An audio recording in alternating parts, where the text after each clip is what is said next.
right? Also, I'll not be survived until that time, next within 20 years. But anyway, You will not live to see singularity. uh, probably no, I don't see it. But but thing is, 5, 10, at maximum 1 decade, right? Otherwise, this is useless. But 2025 is very reasonable, and if you have problem, maybe we can catch up with it, and we can improve something. And Miti also said, okay, 2025, we are 500,000 programmers in shortage, right? But I think it is 1 million shortage. But what kind of programmer is Yeah, shortage? exactly. I think it's. I do not really trust that number. What do you mean? 500,000 programmers in shortage. What are they going to program? What exactly? I think. Okay, they're talking about currently 160,000 shortage.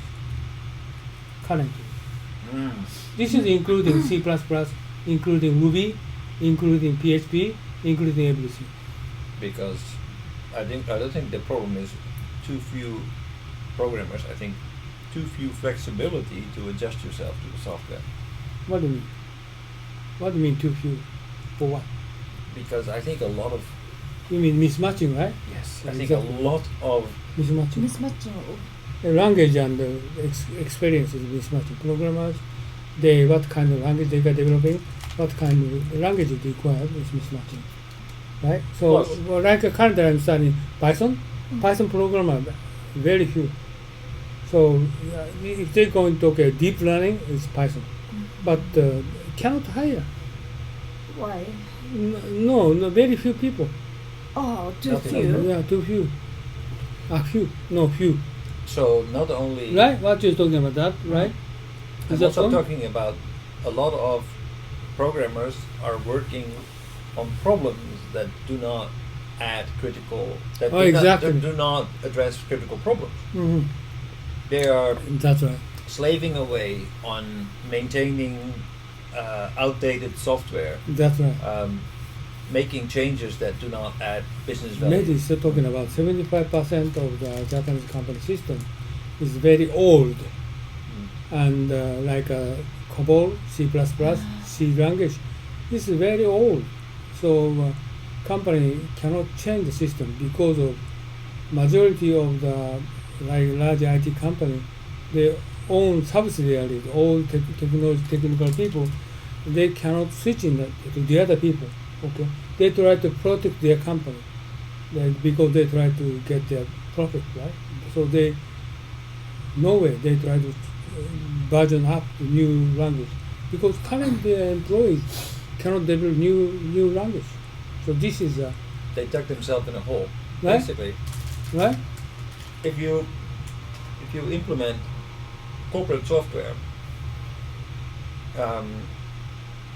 there are software packages that like SAP or Microsoft that allow you to connect different processes like sales with procurement, with production, with accounting. Everything needs to connect together.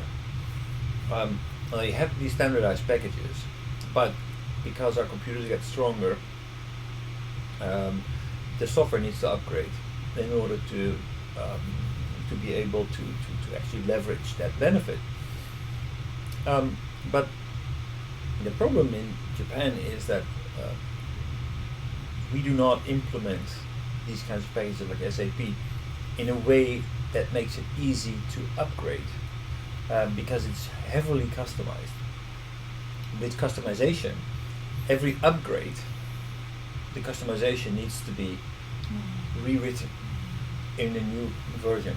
So every upgrade will be prohibitively expensive, which means that people want to remain at the same level. That means that very quickly, because there is so much customization, your computer software is outdated, inflexible. Your programmers are working on keeping things afloat, not growing your business using IT to improve your business, but basically using IT to just maintain and hang in there. So it's not future proof. Basically, you're in a in a dead end situation. But changing one software system to the other is very expensive, very risky. So a lot of managers don't want to do that while they are managing the firm. Oh. So that's why a lot of programming talent is being wasted. A lot of people just make a living making sure the company doesn't fall over, but not using their talent, their skills to actually create new opportunities for these the businesses that use these kinds of software. So one solution is many companies try to implement SAP, switching from old conservative system to SAP. Yeah, and then use SAP as SAP and not as a construction tool to make your own solution. I think what happens a lot in Japanese companies is that they use SAP, but then they don't use all the business logic that's already embedded into the software. They create their own logic and their own. What do you mean? They customize it so heavily that Are they customers? yes, they really make their own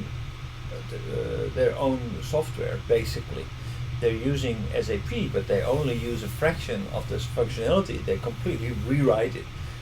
They completely customize it to exactly fit the business needs that they see at that moment. But they also dig themselves into a hole, because with every upgrade, they need to recreate that customization. Using SAP language. Hmm. So it means they're going to be slave for SAP. Yes. Yes. And of their own IT people. Because nobody will know how to program that and what kind of business logic is in there.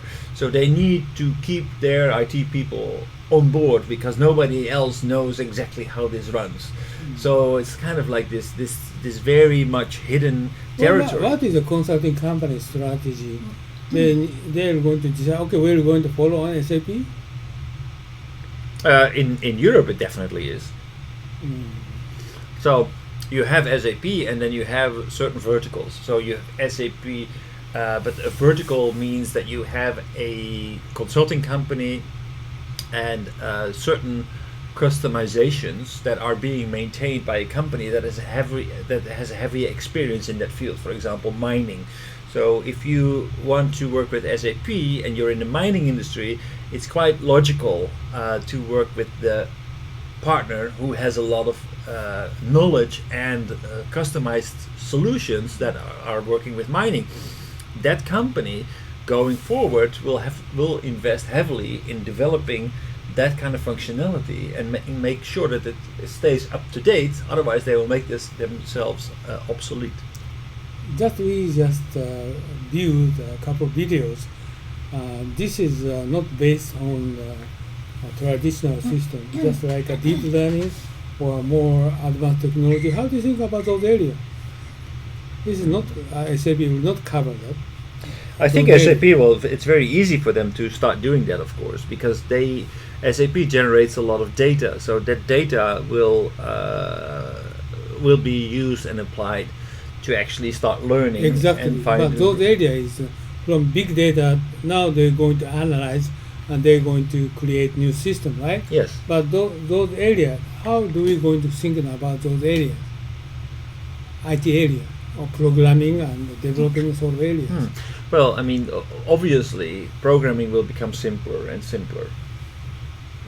So it will be more of an art, the way that you can ask the right questions. But Do you know that recently I recognized that why I'm switching from deep learning to quantum computer, because reason is deep learning system is already established. Computer logic is already created by a major company, Google or IBM. They have own system. Right. Okay, you can put on big data and also give them question what kind of analysis you want to make, and they're professional. They're picking parameters. building system. Yeah. And then 100 layers, 200 layers, they preparing questionnaires. Finally, they got the result. Mm. You don't need any coding. Mm. Ask the right question. That is the art of. That's right. So deep learning is you don't need to make coding. If I can make it, but they don't need any programming. Everything will be as a service. Just what you were describing at the beginning. That you basically the documentation was more only focusing on how to access the gateway. You mentioned that. But they said they should understand the equation, How to engage with that.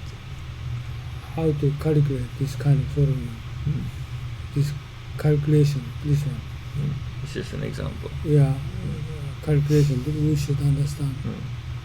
Sort of things they are that requirement. That's the reason I'm studying mathematics. Whenever I'm going to understand mathematics, how to this neural network is working. This I don't need to coding. So it means we don't need coding. But now I'm going to start study quantum computing. The quantum computing is programming just started, so I don't know how deeply we should understand. But in that light, do you agree with Mehdi that we have a big shortage of software programmers? Yeah, this is the other question. And they said shortage of programming because government and association or IT expert, they don't know the coding. This is a problem. So they said, okay, 160,000 programmer shortage, and 5 years later, 500,000 programmer shortage. So what kind of shortage? And you need to consider for the next step. What kind of system do you think about next step? Like IBM said, okay, Claude, you don't need coding. I can prepare everything. Just give me big data. Okay, what kind of result? Just give do me you your want? question. Yeah, give me a question. I will go and solve it. This is true. That's the reason why I stopped writing coding now.